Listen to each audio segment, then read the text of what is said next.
What is up? Episode 29 of the Austin Stand-Up Comedy Podcast. I'm doing a re-record of episode 7. I took episode 7 down. I realized that I told a story that was not part of the fabric of one of the comedians and I's history. So I wanted to go correct it. So this week's episode, you may have heard me talk about these comedians before, but I'm going to do some slight alterations. But today I'm going to talk about Carlton Wilcoxson. I'm going to talk about Ezra Parma.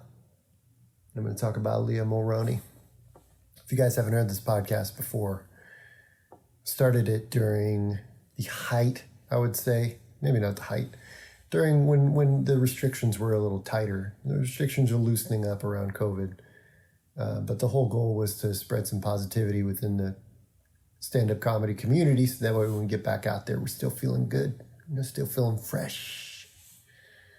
Like a Subway sandwich. I fucking hate Subway. But let's get into it. Let's talk about Carlton. So, Carlton hosts the, I think it's called Honey Dip, or Honeydew, show at Buzzmill, or did, with Angelina Martin.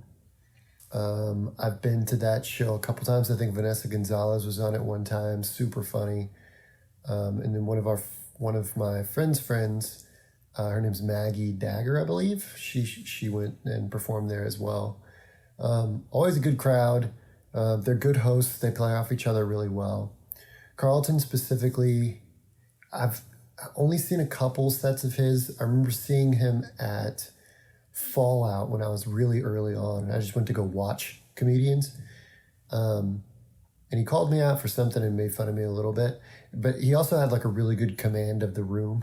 It wasn't anything harsh. Like I was fine after it. I just remember he called me out. But seems like a happy dude as far as I could tell. Might be challenging Ivan Garcia for the happiest dude in Austin, but the happiest stand-up in Austin. But I don't know if I have any specific stories about him.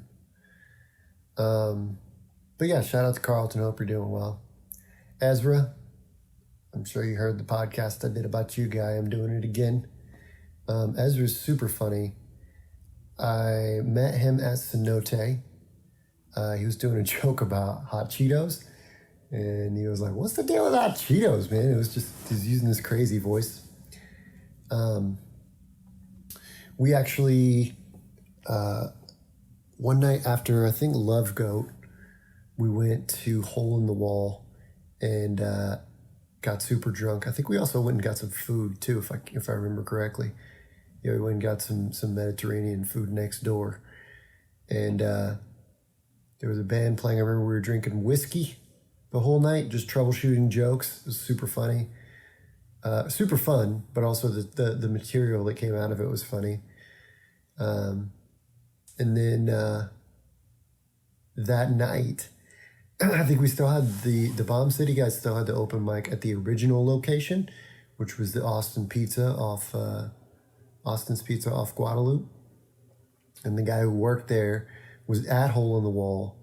And I bumped into him and was like, what's up, man? And he was like, oh, man, Hole in the Wall's definitely, or not Hole in the Wall, Austin's Pizza is definitely closing. And I was like, oh, shit. So Ezra was there whenever we found that out. And we had to move venues for the open mic. So part of the Bomb City history he was that night. Sorry I delivered that like Yoda.